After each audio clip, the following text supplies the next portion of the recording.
I have another reading wrap-up video for you. If you couldn't tell from the first one, I've been in a major graphic novel kick this month, and I read another pile and I need to return all these to the library, so I wanted to show them to you before I do so. Plus, I have a bunch of stuff ordered and I really need to return this stuff before it all comes in and overloads my card. So, I'm going to jump into it. As usual, there may be spoilers, and I suck at giving synopses, so just look stuff up on Goodreads. So first is Saga Volume 4. This series is about, there's this planet and their moon, and they've been at war forever, and they've moved the war to other planets, and it's this big mess. And there's this girl from the planet and this guy from the moon, and they end up falling in love, and they get married, and then they have a baby, and everybody wants to kill them because of it. And so it's everything that's going on, and the baby is just adorable. Here's some of the art. Alex is filming for me, so. As usual. Well, yeah, you're helpful. So, I really liked this one.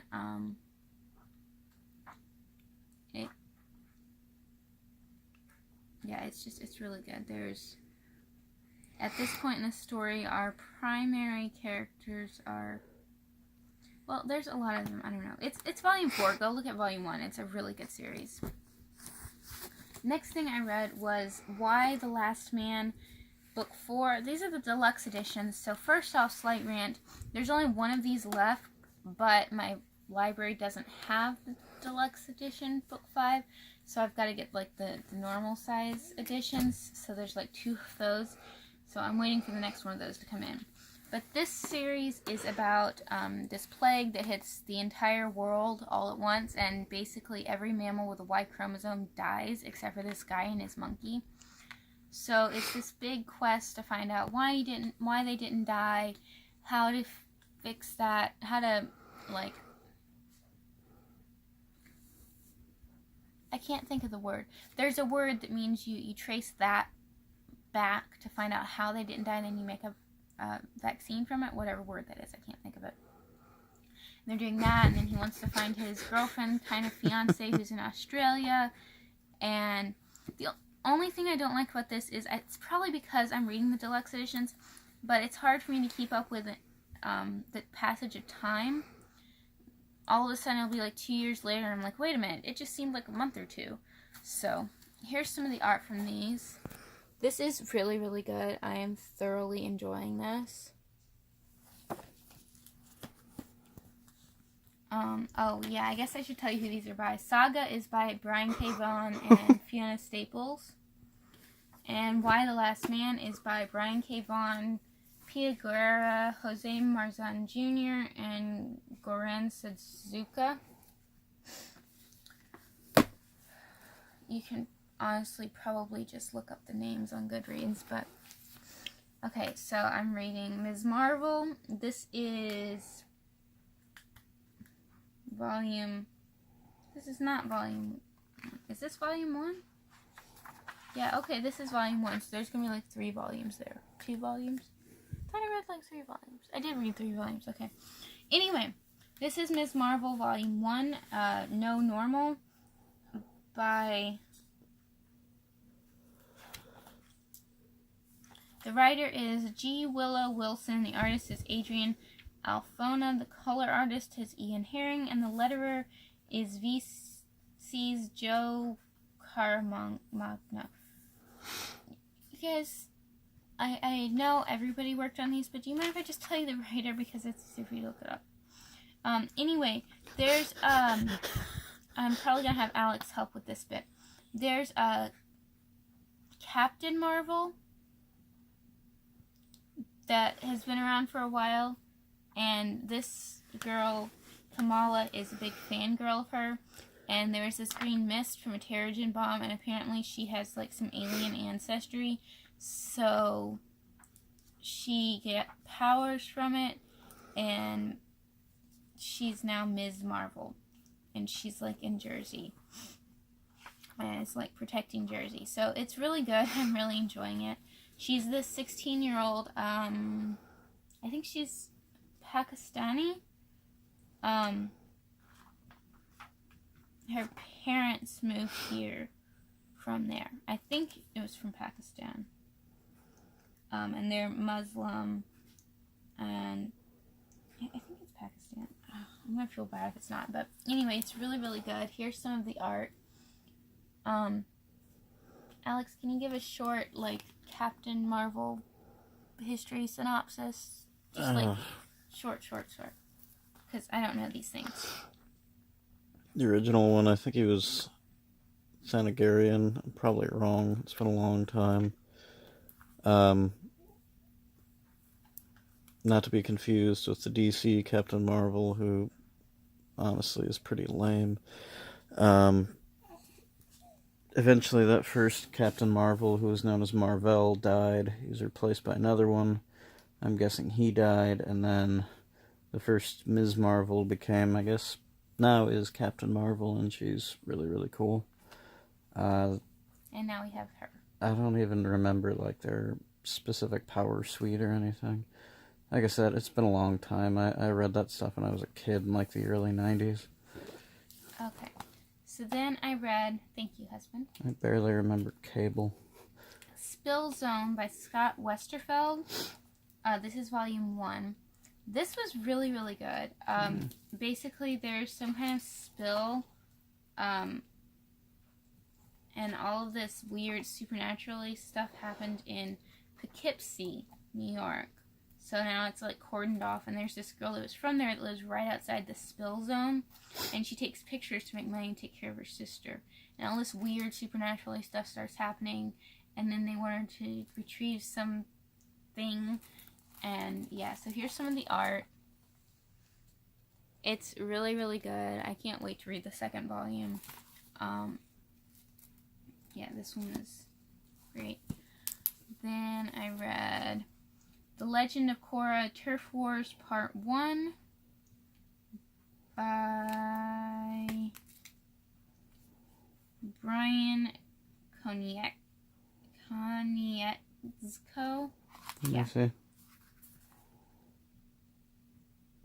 Konietzko, yeah. And this is some of that art. I'm not really an Avatar fan. Like, I don't dislike it. I'm indifferent. So this was good for what it was. I liked that the main character liked another girl, and she was like trying to figure that out and everything, but it was still mostly normal. It was a good storyline and everything. I'm just not really, this universe isn't really totally my thing, but it was good. We'll see where it goes. This is volume 2 of Ms. Marvel. This is Generation Y. This is just continuing on that series. I don't really know what to say. This is Monstrous by Marjorie Liu. This is volume 1, Awakening. Here's some of this art. Let me get to a better page. This is kind of odd. A lot of people have said this was really good, and I was really interested in it. But I do like it. But there's humans and there's Arcanics. And when I heard everybody else talk about it, I thought the Arcanics were like androids, but they're not. And there's You sure it's not like Arcanics? It could be. There's gods, there's like cats, and they have multiple tails. It's very fantasy, and it's really good. It's just, it's kind of weird, so it's taken me a second to wrap my head around it, but I did get the hang of it, and I'm kind of curious to see what's going to happen next. It's just the kind of thing that you have to pay attention to while you're reading, because you can easily miss stuff because there's so much going on. As you can see, it's a little bit sicker than your typical graphic novel. So we'll see. Keep in mind the Ms. Marvel one you have too isn't so much a graphic novel as it is a bind-up, as you like to call it. Yeah, well, that's what most of the graphic novels that I read are. They're bind-ups of comics. So we'll see what happens with the next volume of this. Then I read Saga Volume 5. continuing on, I read Lumberjanes by... Oh, I don't know. Just look it up. This is volume 1, Beware the Kitten Holy. A lot of people have been talking about this, and it's good. It's just, here's some of the art. It's good. It's just not really my thing that much so far, but it might be. So we'll see what happens in volume 2. If you guys don't know me by now, I don't really DNF things, so if I start a series, I'm like committed to reading the whole thing whether I like it or not. So we'll see in volume 2 how I feel about it. One of the things that was like kind of driving me nuts is they're like middle or high school girls or whatever. So I don't know if it's written for that age. Does it say? If it's written for like not grown-ups, but they say what the junk all the time in place of like cussing, and it's annoying. I don't know why, but for some reason that specific thing is annoying the crap out of me. Yeah, watch the like early 2000s Ninja Turtles cartoon sometime, huh? What the shell? What the shell? But Let's get the shell out of here. I'm interested in seeing... Well, that makes more sense. It's still stupid. But I'm interested in seeing like where this goes and everything, and see if I end up liking it more. And I do like how it shows like, okay, so we're in this situation. None of us could get out of this situation by ourselves, but hey, I can do this part, you can do this part. We all have our strengths. That's pretty cool. So, we'll see. I read this one, and I'll have Alex give you a bit of background on this too. This is The Vision, Volume 1, Little Worse Than a Man. And The Vision is apparently a Marvel, it says, superhero that's been around for a while. I had never heard of him, and this is apparently, he decided he wanted to have a family, so this is this. I wasn't really into this. I'm sorry, I wasn't. Alex told me he's kind of like Data from Star Trek, but he seems fairly different, and He wants it's to an be. interesting concept, but I wasn't really into it. So I think there's like one more in this series, and yeah. He's an artificial life form that wants to be human, but he has incredible powers that make him very dangerous. I mainly remember him from the Captain America and the Avengers arcade game, and he was pretty awesome in that. In the flying stages, he was the only one that didn't need a vehicle to fly. Well, him and Iron Man, but Iron Man's kind of a wuss compared to the Vision. So it was an interesting concept, but I didn't really get into this one, so. Then I read Ms. Marvel Volume 3, Crushed. In this one, she met Loki. In Volume 2, she met Wolverine. And there's also somebody, Queen Medusa, which I have a feeling is a Marvel character that I just haven't heard of yet. But she's shown up in a few. And there's this dog called Lockjaw. He's pretty cool. I like Lockjaw. Of course, it's me, so I like the dog. And then sorry. Given how popular Marvel's getting, if you get any comments, it's probably going to be someone trying to correct us or something. What they don't realize is we don't care. This is Wonder Woman Volume 1, The Lies, but it's part of the DC Universe Rebirth thing. So between that and the content, I think they're trying to like reboot and retcon a bunch of stuff. So here's the art, first off. Out of curiosity, does it say when that came out? I think this came out not that long ago. Because Rebirth for Green Lantern occurred around 2006, and they did that for The Flash. This is like 2016. So they're doing another reboot. They just did one with the New 52.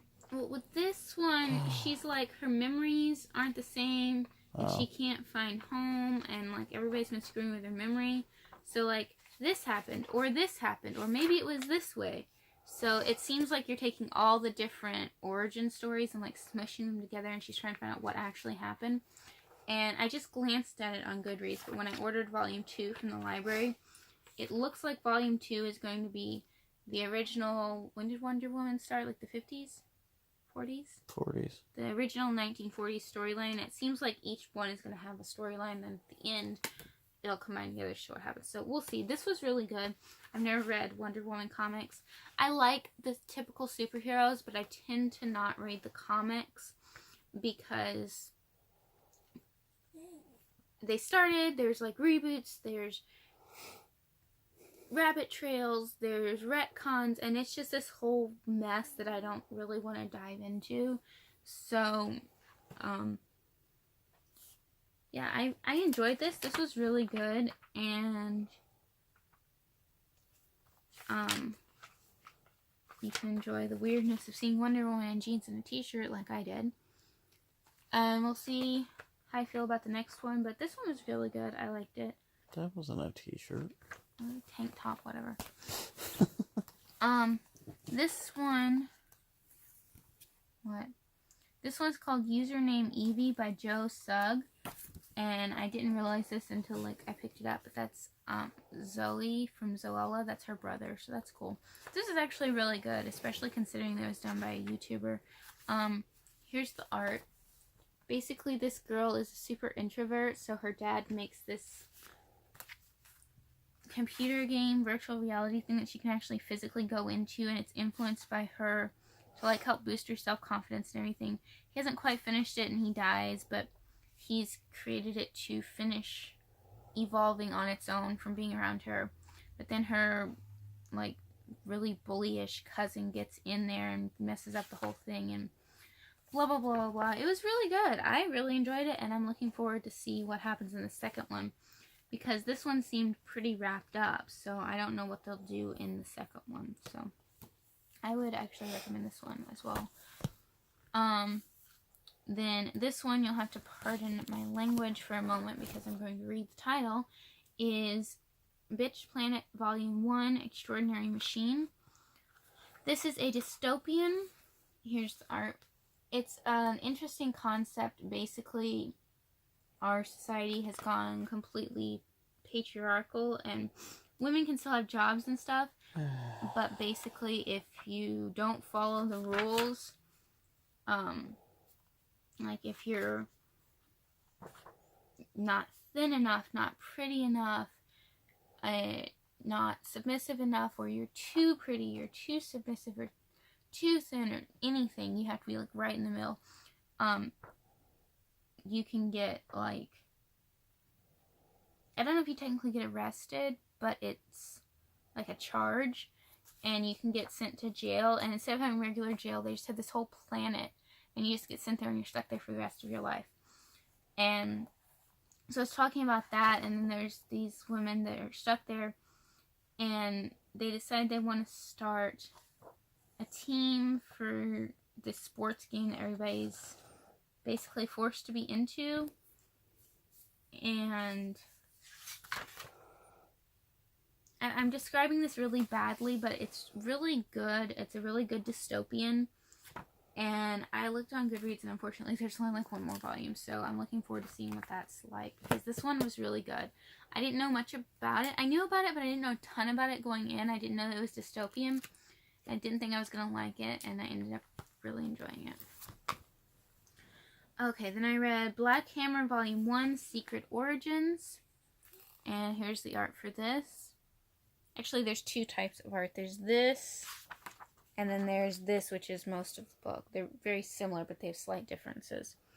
And it's these superheroes. They were on this mission, and they got trapped through this doorway, and everybody thinks they're dead.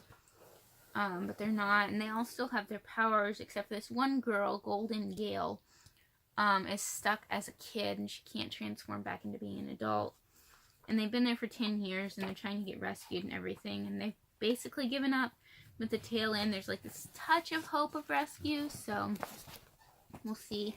The next one, this was pretty good. I actually enjoyed it quite a bit.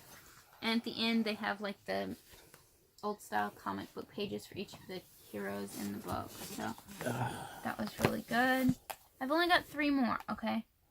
The next one, this was a weird one. This was the Black Monday Murders, Volume 1. She called me into this room to tell me how weird this was. Yeah.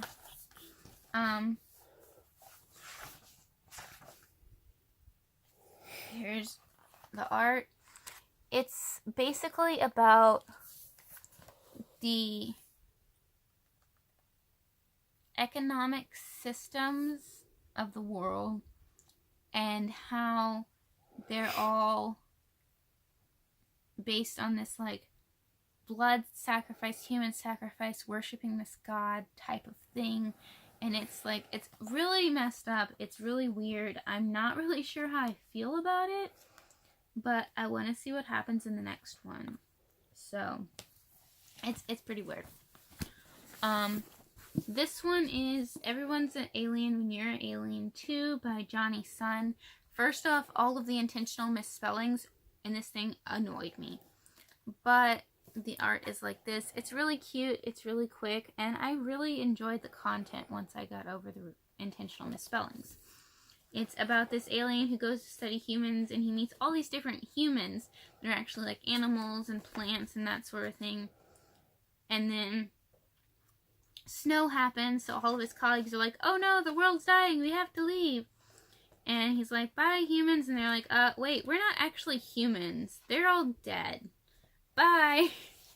So it was really good. It was really cute. I really enjoyed it. I would recommend that one. And then the most recent one I've read is the... Oh, spoiler warning. What spoiler warning? You gave the end of the book. I said in the beginning of the video that there might be spoilers. That's how I do my wrap-ups. This one is The Best We Could Do by... I'm probably going to mispronounce this. Sai Bui? How do you say that? It's Vietnamese. T-Bui, I guess. I'm not really sure. Okay. It's a memoir, and it's basically... It tells a little bit about her, but it gives her family's history with, like, Vietnam and everything, which it was really good. I really enjoyed it. I also learned a lot about everything that happened in Vietnam. And also from a not U.S.-centric point of view, which is cool. I know the basics, but I didn't know a lot of what happened over there. And I learned a lot from this. It was really good. I really enjoyed reading it. And if you're remotely interested in anything like that, like I said, it was really good, and I would recommend it. It looks chunky, but because it's a graphic memoir, it's not that bad. So, yep. That's everything I've read lately, really, in the past couple of days, week. Most of this was in the past couple of days. I've been on a big graphic novel kick. Have you ordered Mouse yet? I need to do that. I've been on you to read Mouse every single time you've been on one of these kicks. I will order it as soon as I'm done filming. All right. So you better read it before anything else that's comes everything. I'm sure there will be a part 3 of my usual wrap-ups, but this is part 2. If you have anything to say about any of these, feel free to leave that in comments. I'd love to talk to you guys about them. Don't forget to subscribe, and I will see you next time. Bye.